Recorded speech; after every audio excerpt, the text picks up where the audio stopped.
Welcome to the CPENN4THEWIN show. This is your host, Charles Penn. I want to thank everybody for tuning in to the very first episode. And first off, before we get things started, I came on here to do this podcast just to give a little different feel in regards to sports. We're going to tap into everything, and you guys are going to enjoy it. So, on the very first subject here, what everybody wants to talk about is the association. Right now in the NBA, the bubble has started back up. The season has resumed. And right now we're seeing that Phoenix and Toronto, they're the only two teams that are undefeated in the NBA. Devin Booker, he's averaging 28 points a game. He hit a game winner recently against the Clippers. Just had another win against the Pacers. And believe it or not, that's the first time he's ever won 4 games in a row in his NBA career. Right now, with that game-winning shot he did against the Clippers the other day, that ties him with second, only behind Michael Jordan, Larry Bird, and Kobe Bryant for the most games with 30 points and a game-winning buzzer beater, which is quite impressive within itself, seeing that he's only 23 years old.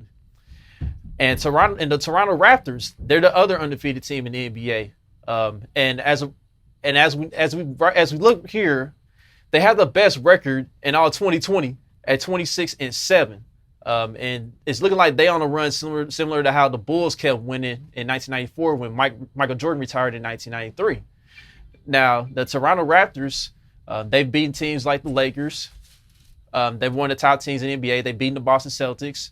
And they look like they're in championship form still. So they're a team to look out for here in this NBA bubble as to repeat here as NBA champions, seeing that they are the defending champs and trying to hold on to the crown.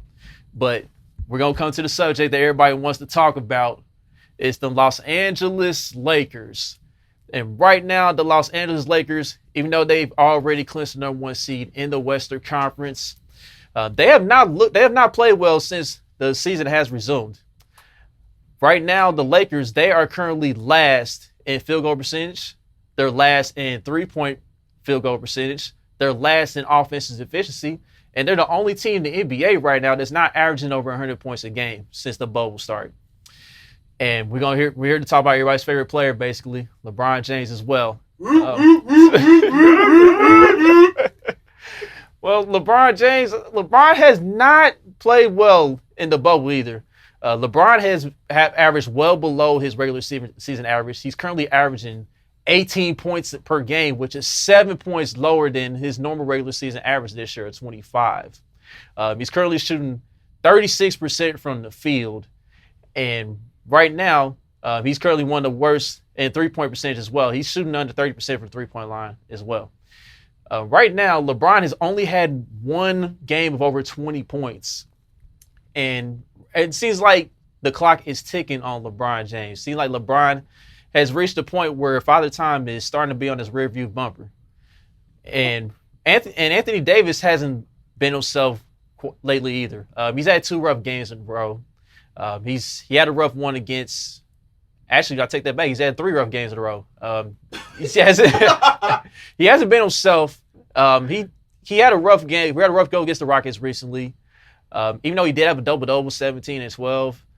It just felt like it wasn't like the Anthony Davis we're accustomed to seeing. As a matter of fact, PJ Tucker was giving them fits in the post, and it just wasn't a good night.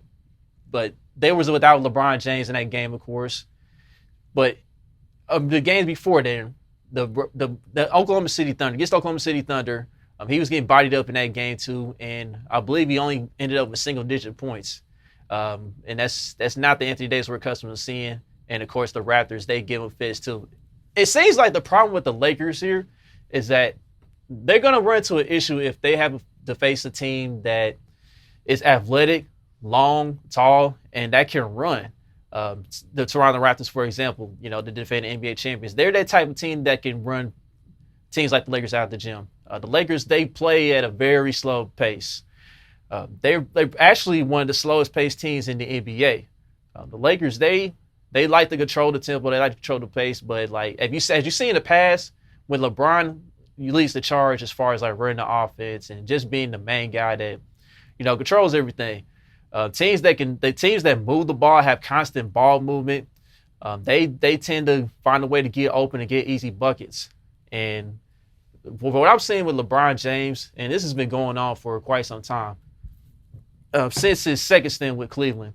LeBron James, he has a rough time, keeping up with teams that like to move the ball around and have constant ball movement. And that requires communication on defense. And LeBron, he does not communicate on defense to me. And it's affecting everybody else. So, like, when your leader is not really communicating with his teammates, it can affect the locker room down the line, especially if losing comes into play. Now LeBron James, in order for the Lakers to win the championship this year, he's going to have to step it up somehow. But right now, he is dealing with a groin injury. And it's been sore since the first scrimmage game. He's been nursing that injury for quite some time, and it just feels like LeBron has turned to like the old Ford Thunderbird that's been sitting in the garage for a very long time. Disrespect. Yeah, it's starting to get to that point. It's like a car that hasn't been turned on in a long time, and you gotta let it warm up because the engine may have rested up a little bit, and the fuel pump might be clogged up a little bit, so it takes a little while to get revved up and get going. I'm sorry. Johnny Cage from MK103. I want to know, do you think it could be because they're just taking this as practice to get to when they get into the playoffs? We're not getting playoff Bron right now. I feel like you're targeting LeBron. Well, has Kawhi played at the highest? Well, LeBron is the main guy on the Lakers. You know what I mean? Who is Kawhi? We're going to get to Kawhi in a second. We're going to get to Kawhi. We're going to get to Kawhi. We're going to get to Kawhi. Right. First off, if you look back at that Lakers-Clippers game, I'm not going to say the plus-minus is the end-all, be-all in regards to breaking down a basketball game. But even though the Clippers lost, the majority of their guys was in the plus side, while there was a lot of, I wouldn't say a lot, but the main stars in the Lakers, they was on the negative side. And they still won? Yeah, they still won. But you got to look at the whole totality of everything. First off, Kawhi Leonard was in foul trouble early on in the first quarter. He got his second foul on a questionable, offensive foul call as soon as he got the ball, near the post. He was trying to set up or whatever. They called an offensive foul. He barely touched dude. So Kawhi had to get back in rhythm. As soon as he got back in the game, he had to get back in rhythm. He had to, pick it up because without him on the floor, the Clippers wasn't as effective. Now, granted, even though the Clippers did lose, the Lakers, they were beneficiary from the free throw line. They led the game in free throw attempts. So, and they got a few favorable foul calls their way too. But at the end of the day, but at the end of the day, if you look at their head-to-head matchups, LeBron has not played well against the Clippers. He has not. He didn't play well against the Clippers none this year? The third game. I give him the third game. The third game, that's probably his best game. But at the end of the day, LeBron is only averaging 21 points per game against the Clippers. He had Kawhi on locks a few games, too. A few times that game, too, on L's. Word on the street is that he locked up Kawhi and Paul George on the last play of a game or something like that. Now, when you look on the street, on the street. Yeah, I've seen that, but when you look back at it, we look back at the entire play within itself. Right. The Clippers were going for the win all the way. Right. Kawhi Leonard was supposed to drive hard to the basket and then drop it out to Paul George, but you seen that LeBron stayed home. So when LeBron stayed home, it caused Kawhi to drop it out to Paul George. But here's what Kawhi made a mistake at. Now, before Kawhi passed it off, you see closely, LeBron did grab his wrist some. He did a slick, better move and grabbed his wrist like they was going to prom. So, so after that, Kawhi dropped out to Paul George. But here's where Kawhi messed up. Kawhi didn't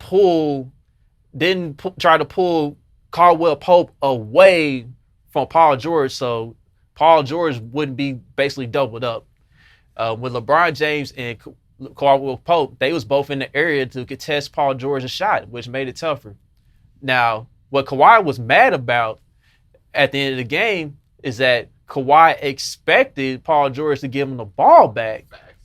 Like, he expected Paul George to kick it back out to Kawhi so Kawhi could pull up for the 3 and win. But that wasn't the case at all. He's going to say win.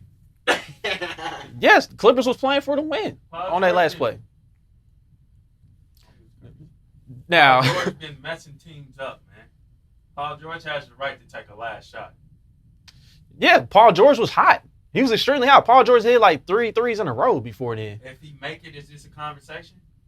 If Paul George makes the shot? Yeah. No, not at all. Not at all. But on the Lakers end, it might be a little bit of conversation if they had lost that game. But at the end of the day, the Lakers, they have got to step it up. And I've heard LeBron fans say in the past that, you know, this is a typical LeBron team end of the season. You know, they don't play well, but they rev it up in the playoffs, blah, blah, blah. But, guys, LeBron is 35 years old. And as you guys say, he's in his 17th year. And I just think his body's just starting to break down, man. It's breaking down on him. We're getting there in the end. And I think LeBron got 2 more years left. But how effective those 2 years are, we don't know, man. All I got to say is this. At this point, the Lakers don't win the championship this year. It's not looking good for the Lakers to win a championship in the next 2 years. I just don't think LeBron's ever going to win one in L.A. That's just how I see it right now, the way he's been playing and the way his body's been breaking down.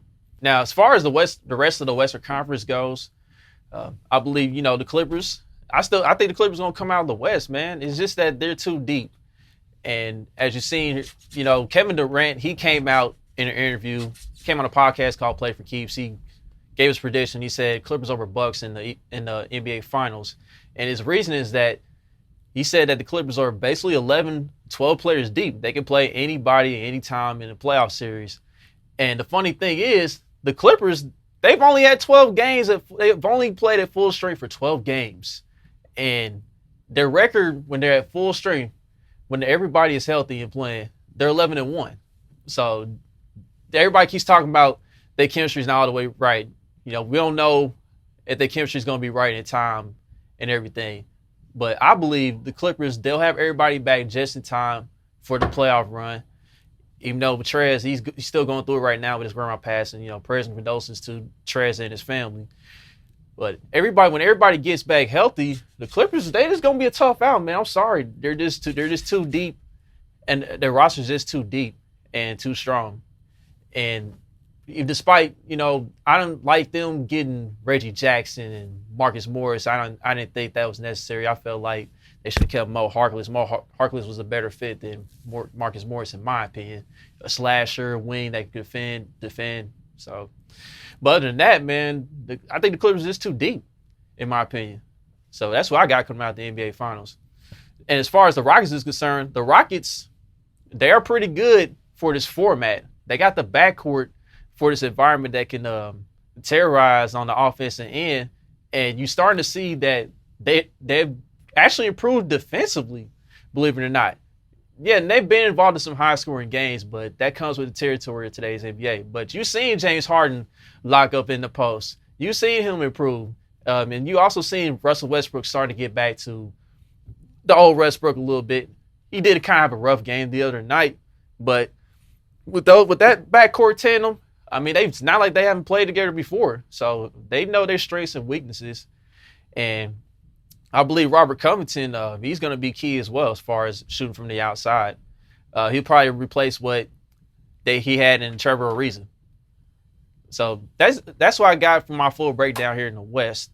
Now, as far as the East is concerned, the Milwaukee Bucks, they came in with a huge win the other night against Miami. They was losing pretty big, and that's one team they're going to have a rough time against.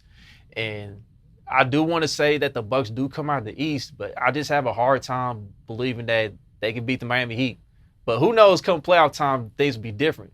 Because Miami, despite them blowing the huge 20-plus point lead they did the other day, that was without Jimmy Butler. And they're going to have everybody healthy this time around. And it's not going to be easy. You've seen where Bam Adebayo has given Giannis major problems throughout the entire season in their matchups. You know, until yesterday, Giannis finally broke loose, and Chris Middleton, they broke loose too. They both had over 30-point games. So, and then you got to deal with Toronto. Toronto, they got a strong nucleus. They just play together as a team. They play as one unit. and they have all the continuity in the world to make some things happen. They got the ability to get back to the NBA Finals. Go out on a limb. Are they going to what? Oh, Milwaukee? No, Raptors. Are they going to what? Go out on a limb. Hey, Who you got coming out the East? hey, out the East, I'm still gonna go with Milwaukee, man. I think Giannis. All the praise you just gave Toronto. Yeah. I still think Milwaukee finds a way. They somehow find a way to get things together. Would you say it's harder to project a winner now that they're in a bubble? Because a lot of the people who had playoff jitters or whatever don't have to worry about the crowds out there now. It's more like a AAU game, or maybe not. I don't want to say street ball, but open gym game now. You're not so nervous anymore. So wouldn't it be harder to project a win? Look how you got T.J. Warren out here playing. You know what I mean? You got Michael Porter Jr. out here putting up numbers consistently. Like, they're playing like they have nothing to be afraid of. You know what I mean? Yeah, it's definitely more difficult to project the winner now. I think it's more wide open now as far as winning the championship, because like you said, the crowds are out of it now. Even though the NBA got the virtual crowds there, like it's still not the same atmosphere. You know what I mean? And also, like, in this environment, it's some players are better in practice environments than they are in the game. So you also got to look at that factor as well. And like you said, T.J. Warren, he's coming out nowhere. He's looking like the MVP of the bubble, or one of the MVPs of the bubble, which is nuts. And yeah, man, I think once this playoffs start, we're gonna see who's really built for it. Now, there could be some outside factors that play into it as well. But at the end of the day, I know the league wants the Lakers and Milwaukee. That's what I know the league wants. They want LeBron and Giannis. Two biggest stars in the league. But at the end of the day, I just don't see it happening, man. Because like you said, in this environment, anybody can win it.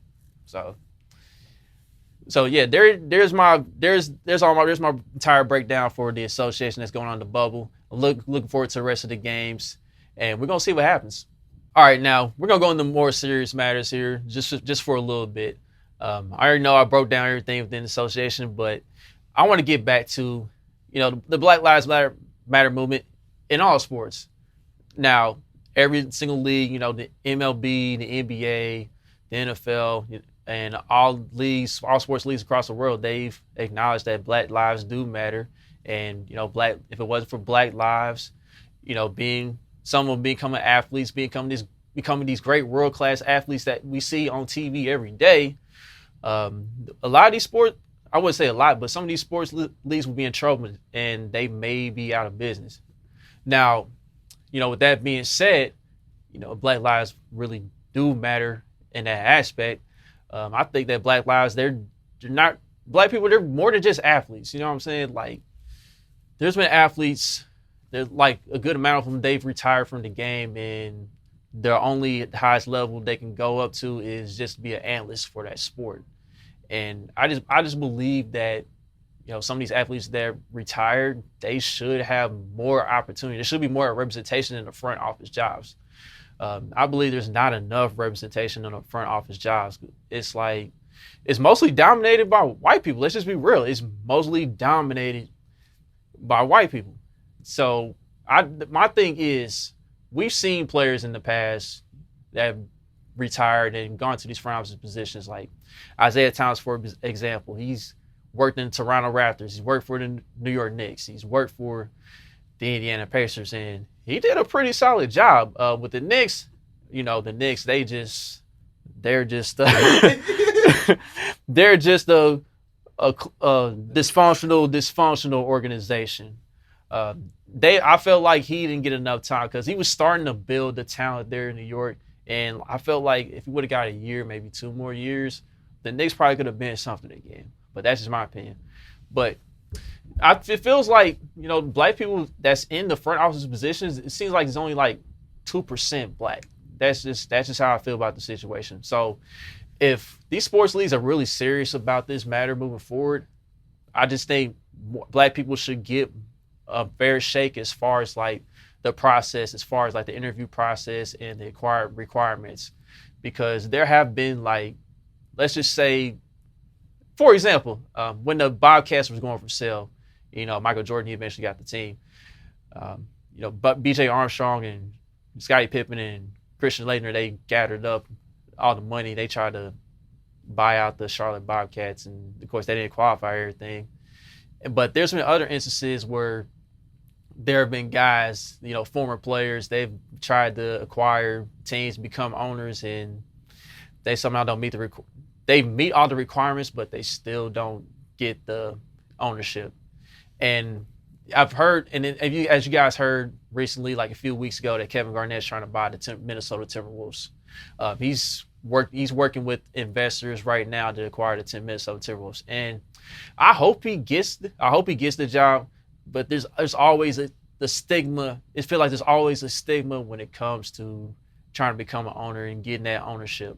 So I feel like moving forward, all the sports leagues should really put that in consideration, because at the end of the day, black people, they can do the job just as good, in my opinion, because there are a lot of smart, black, intelligent people in the world, man. Like yeah, like that's quite funny, man. That's quite funny.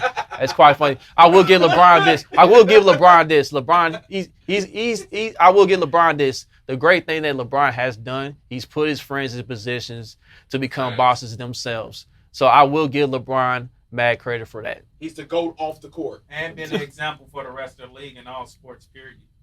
The NBA league and sports, period. Is he the GOAT off the court? I can't really say go off the court, because here's one of the GOATs. God damn it! I can't really go that far, because look, there. I'm not gonna go too deep into this, but like, LeBron, he's the active. He's supposed to be the activist and everything, but meanwhile he has done some good in that area. He's had some missteps in that area too. So I can't really fully say in all that. All have. Yeah, of course. We've all had it. Like, nobody's perfect at the end of the day. Of course. But here's the thing. Go back to his cave and not say anything. He's well off. He doesn't have to say or do anything for us. Give him some credit for that too. Oh, well, here's the thing. LeBron has said some things for us, but he's also said some things. He's also kept quiet on subjects in which I felt like he should have spoke out on. That's just my opinion. But you can't compare LeBron James to Muhammad Ali, Bill Russell, Kareem Abdul-Jabbar, because those guys, they actually was willing to risk their careers. They didn't care about the money and everything. So at the end of the day, they was willing to risk it all to fight for what was right, and to fight for, freedom and equality along, with Dr. Martin Luther King Jr. and Malcolm X. So while we're on the subject, do you think that the Black Lives Matter is just a ploy to pacify the masses, since you mentioned the discrepancy of diversity in the front offices? The way I'm seeing how Black Lives Matter is promoted in all sports right now, until they actually take the steps to, actually go by what they're saying, go by their statements and everything, it's all a front at the end of the day if they just go by Black Lives Matter and they promote the theatrics and stuff. That's just how I feel about it. All right, now we go to the National Football League. As you can see, the training camp has started. It's been about a week now. No fans can attend training camp this year, unfortunately, due to COVID-19 and the pandemic. So we can only get like little snippets of what's going on in training camp. And that's the one thing I miss right now, because all the beat writers and reporters who usually get, reports about camp every day about how, guys that are trying to make the roster, how they're doing, and how guys that are currently on the roster, how they're looking as far as getting back into the flow of things. And I know we just got some recent news about how some teams are going to approach the season. I just seen that the Green Bay Packers, they announced they're not going to have fans for the first 2 weeks of the season, just to take precautionary measures. And it's going to be interesting to see if like more teams follow that path, or if, some teams, it's going to be interesting to see how they're going to have how many people in the stands. Like, they're going to put a cap on the attendance and everything. So anything could change right now as far as the NFL goes. I seen recently that somebody had mentioned that, due to the MLB, their season was in jeopardy recently due to the positive tests that kept coming up with different teams. I think it was like 4 or 5 different teams that had positive tests, and they had to delay the series due to that. And it got to the point where Rob Manfred had to make a statement saying that, things don't get under control, the season could be jeopardy and the season would not be completed.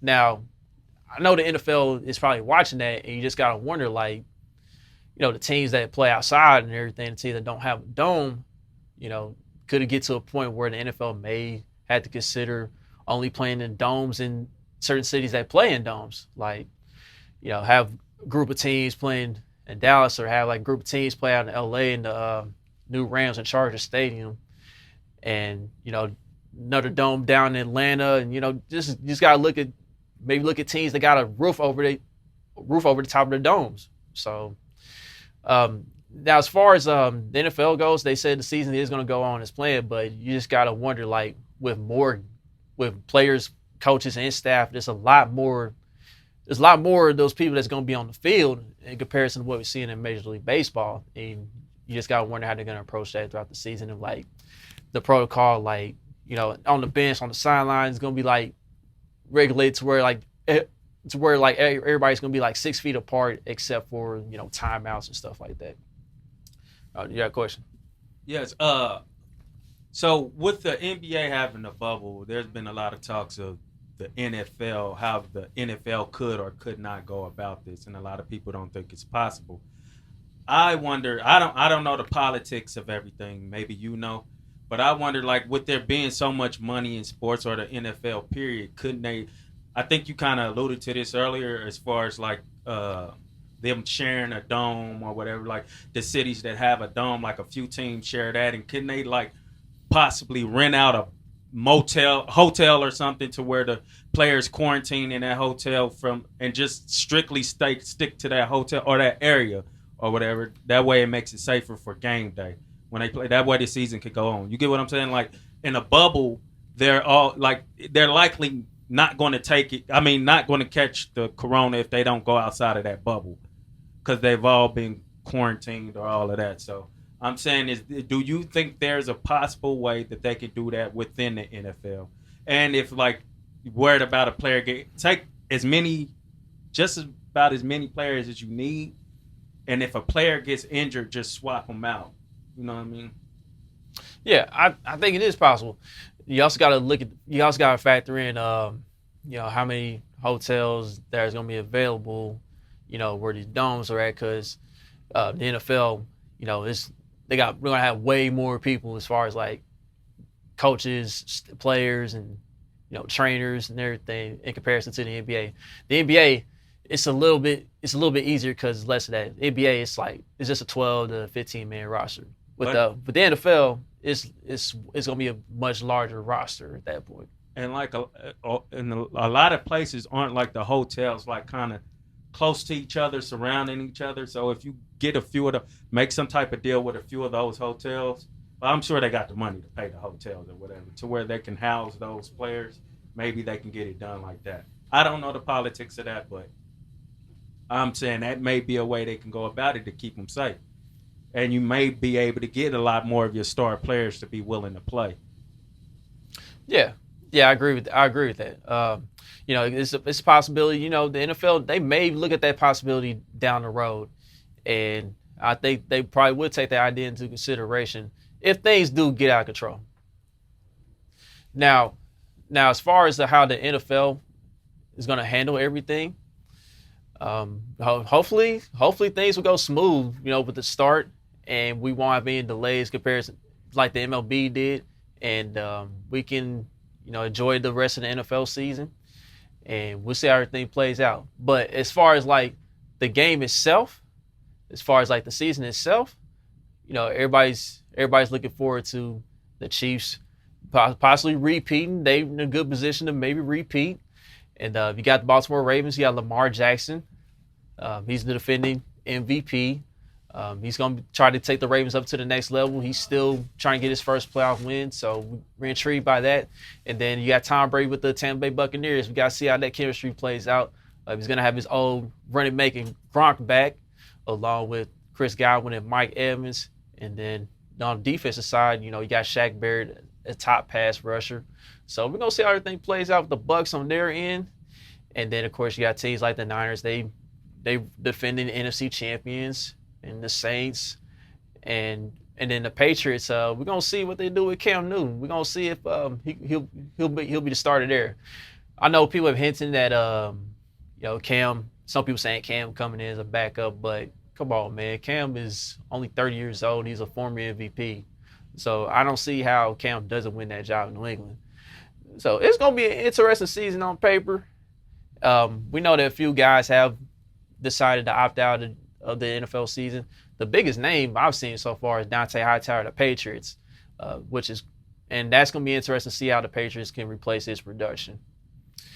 That being said, I do look forward to this year's NFL season, and hey, I look forward to the Kansas City Chiefs repeating that Super Bowl champions. That's my so that's my prediction. It may be a little biased because I'm from Kansas City, but they got everybody back. I mean, they only lost 2 starters from last year's team. Then, of course, their draft class is one of the best draft classes in the NFL for the 2020 draft. So, with all that being said, all they're gonna add to the team, and they had a couple guys that opted out too, but their depth is so good, they can fill in the replacements and everything be a full go. So that's how I see it. All right, we're gonna talk about the MLB. MLB season. It's been underway for a few weeks now. It's been some bumps in the road with COVID-19 and the pandemic. The season was almost in jeopardy, as I recently touched on with the NFL subject. But yeah, teams like the St. Louis Cardinals, the Miami Marlins, and then the Yankees and Phillies, they at one time had to cancel their series. Not cancel it completely, but they did have to delay the series for a little bit. And I believe there's been 2 other teams as far as like the COVID-19 is concerned. Milwaukee Brewers, they was supposed to be doing the series with the St. Louis Cardinals. They was part of that ordeal. And yeah, it's crazy. It got to the point where Rob Manfred had to make a statement and Tony Clark had to make a statement. And they said, the players don't get things under control, the season could be in jeopardy. And from what I found out recently is that those couple of St. Louis Cardinals players, they actually went out and to the casino and just gamble, just do little recreational activities to get away from things and just try to clear their mind and stuff. But then, like that next day before they were supposed to play the series against the Marlins, the COVID-19 test came up, and there's more positive tests came up today. I believe the Cardinals and Cubs, they were supposed to play the series, and that series recently just got canceled, and that's been put on hold. So I know the MLB, they released a statement as far as the remaining schedule for those delayed games. So the MLB season could extend on a little longer. Now, with the MLB, hopefully they get things together as far as testing and everything, so there won't be any more delays. And because it'll get to a point where the season may extend beyond October, and in baseball, you can't really play games in the winter. So I know the MLB, they trying to get this in, try to get it done. And, hopefully things go well in that aspect. Now, as far as like how the teams have been performing in the league, you got the Minnesota Twins. They're doing their thing in the AL Central. They got the best league in They got the best record in the American League at 10-3. They got an explosive offense, led by Nelson Cruz and Miguel Sano, Max Kepler, and all those guys. And the pitching staff led by Jose Barrios. So those guys are looking pretty good so far. The Yankees, they every year they got the money to just acquire whoever basically, and they're doing their thing. They're living up to the hype, and right now I believe Aaron Judge is the best player in Major League Baseball with the run he's been on. I know at one point he had like 4 games in a row where he hit a home run, which is nuts. So, and then Garrett Cole, he's living up to his hype as the ace for the Yankees. So the Yankees, they're at 9-3 right now, leading the East. And as far as out West, I made this prediction like before the season started, even though even though it's not recorded or anything. But I did have the Oakland A's winning the West over, the Astros and the Angels and the hype, Mike Trout, and then requiring Anthony Rendon, who's another power bat who came from the World Series champion Washington Nationals. The Oakland A's, they may not be flashy. They may not have flashy names, but, you got guys like Chris Davis, Matt Olson, Matt Chapman, and those guys in that lineup. And they're just solid hitters, and they got some pop in their bat. And their pitching staff was expected to be improved, and that's been the case as well. Frankie Montas, he's one of the more underrated pitchers in baseball, even though he did get suspended for 90 games at one time for illegal substances, performance-enhancing drugs, I believe. But he's back and he's performing well. So the A's, they 9-4 right now, and they currently lead the West. The National League Central, got the Chicago Cubs. Chicago Cubs, they're at 10-3 right now. They return to form. They're led by Chris Bryant and Javi Baez and Kyle Schwarber, those guys. Got Kyle Hendricks, John Lester. Those two guys, they leading the pitching staff right now. And they're up by a huge margin in the Central. They're 10-3 in front of the Milwaukee Brewers, who are 5-5. But the team that's been most disappointing to me is the Cincinnati Reds. Cincinnati Reds, I had high expectations for them.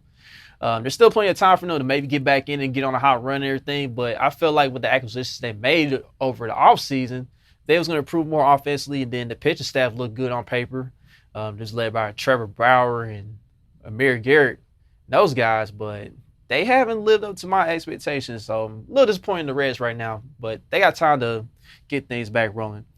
And out east, the Marlins, they're 6-1, despite them having to cancel a few series. So I guess they're technically on top of the NL East, only by a half game since they played less games than all the other teams in the East.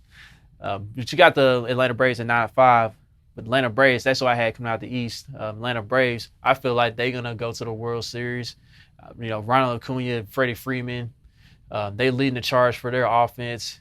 And they just got to work a few kinks out with the pitching. But I think the Braves are going to be a tough out when the postseason begins. So as of right now, it's technically the Marlins leading out East, but I think the Braves, they're going to catch up to them eventually. And out West, it's a little tight. I expected the Dodgers to be out in front a little bit, but the Colorado Rockies, believe it or not, they 9-3. They're 9-3. They're up a half game on the Dodgers right now. Their offense, they starting to come along. You got Nolan Arenado and Trevor Story and David Dahl and Charlie Blackmon leading the charge for their offense. And their pitching staff is actually been pretty solid, believe it or not. Sensatella, he's been pretty solid for them. So, but I think the Dodgers, they're going to eventually pass them up, and they're eventually going to win that division. They're from top to bottom. They like the Yankees. They got plenty of money to acquire whoever, and they made a big acquisition in Mookie Betts. Mookie Betts, he's lived up to the hype so far. And you still got Cody Bellinger, he's a former NL MVP, and you still got Corey Seager and Justin Turner, and they're just deep from top to bottom. And Clayton Kershaw, despite his little mishaps in the MLB postseason, he's had a few moments where he's choked and he came up short, but he comes through in the regular season, so he's gonna get the Dodgers in position at least.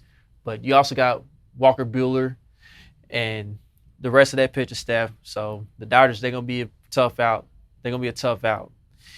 And that's all I got for the MLB right now. Hopefully the MLB can finish their season and get things rolling. And we look forward to the MLB postseason and see what happens in that aspect. All right, I want to thank everybody for tuning in to the very first episode of CPENN4THEWIN show. I want you to hit that like button, subscribe, hit the notification bell, and select all so you won't miss any notifications for future shows. I am your host, Charles Penn, and I'm out.